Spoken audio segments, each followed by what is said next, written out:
શહેરના urban development ઓથોરિટીના assistant planar કમ engineer વચેટિયા architect મારફતે ₹4 લાખની લાંચ લેતા સુરત એસીબીના હાથે ઝડપાઈ ગયા હતા. સમગ્ર અર્બન ડેવલપમેન્ટ કચેરીમાં સન્નાટો છવાઈ ગયો હતો. જોકે મોડી રાત સુધી વુડાના આસિસ્ટન્ટ ઇજનેર અને વચેટિયા આર્કિટેક્ટની પૂછપરછ કર્યા બાદ બંનેના નિવાસ સ્થાને પણ લાંચ રૂશ્વત વિરોધી શાખા દ્વારા જરૂરી દસ્તાવેજોની તપાસ કરવામાં આવી હતી. બનાવ અંગેની મળતી માહિતી અનુસાર છેલ્લા ઘણા સમયથી વુડામાં મોટા પાયે કંઈક ગોલમાલ ચાલતી હોવાની બૂમો પડતી હતી, જે હવે સાચી પડી રહી છે. તેમાં અર્બન ડેવલપમેન્ટ ઓથોરિટીના આસિસ્ટન્ટ પ્લાનર કમ એન્જિનિયર રાજેશ શાહે શહેરના એક બિલ્ડરને કમ્પ્લીશન સર્ટિફિકેટ આપવા માટે લાખો રૂપિયાની લાંચ માંગી હતી. જોકે આખરે સોદો 4,20,000માં નક્કી થયો હતો. ત્યારબાદ રકઝક થતાં આખરે 4 લાખ વચેટિયા આર્કિટેક્ટ ચિરાગ શાહ સાથે વ્યવહાર કરવાનું નક્કી થયું હતું. જેના પરિણામે બિલ્ડરે ચિરાગ શાહ સાથે મોબાઈલ ફોન પર વાત કરી 4 લાખ આપવા માટે પહોંચ્યા હતા. જે અંગે બિલ્ડરને અધિકારીઓ તરફથી રૂપિયાની માંગણી કરી ખોટી હેરાનગતિ કરતી હોવાની ફરિયાદ લાંચ રિશ્વત વિરોધી શાખાને કરી હતી. જેના પરિણામે ગત મોડી સાંજે આર્કિટેક્ટ ચિરાગ શાહે બિલ્ડરને જૂના પાદરા રોડ પર શિવાલિક એપાર્ટમેન્ટમાં પોતાની ઓફિસે રૂપિયા લઈ બોલાવ્યા હતા.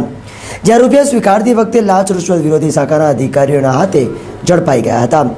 જોકે આ અંગે ચિરાગ શાહની પૂછપરછ કરતા રૂપિયા અર્બન ડેવલપમેન્ટ ઓથોરિટીના આસિસ્ટન્ટ ઇજનેર રાજેશ શાહના કહેવાથી સ્વીકાર્યા હોવાનો ખુલાસો કરતા એસીબીએ તેની પણ ધરપકડ કરી હતી.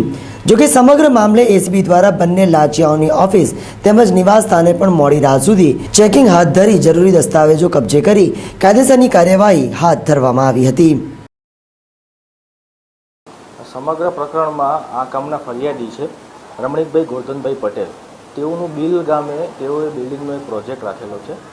એ પ્રોજેક્ટમાં તેઓનું કમ્પ્લીશન સર્ટિફિકેટ મેળવવા માટે થઈ અને પોતાની જે કાયદેસરની ફી હતી તે ભરેલી હતી. તેમ છતાં તે કમ્પ્લીશન સર્ટિફિકેટ મેળવવા માટે જે આરસી શાહ કરી છે આસિસ્ટન્ટ ટાઉન પ્લાનર, તેઓએ તેમની જોડે 4 લાખ રૂપિયાની ડિમાન્ડ કરેલી. આ ડિમાન્ડના પૈસા પ્રાઇવેટ પર્સન ચિરાગ પટેલ કરીને છે, જે આર્કિટેક્ચર છે, તેના મારફતે ફરિયાદીને કહેલ કે તેને પૈસા આપી દેજો અને તમારું કામ થઈ જશે. એ રીતે આ લોકોએ ચિરાગ શાહ મારફતે આરસી શાહે 4 લાખ રૂપિયાની લાંચની રકમ માંગણી કરી અને સ્વીકારી અને પકડી જઈ ગુનો કરેલો હતો. તે બાબતે સફળ ટ્રેપ થયેલી છે અને તેની તપાસ હાલ ચાલુ છે. ચિરાગ પટેલ એ વડોદરા સિટીમાં તેના રેસિડેન્સમાં તેમને બોલાવેલા અને ત્યાં એમને લાંચ લેતા પકડેલા રંગે હાથે.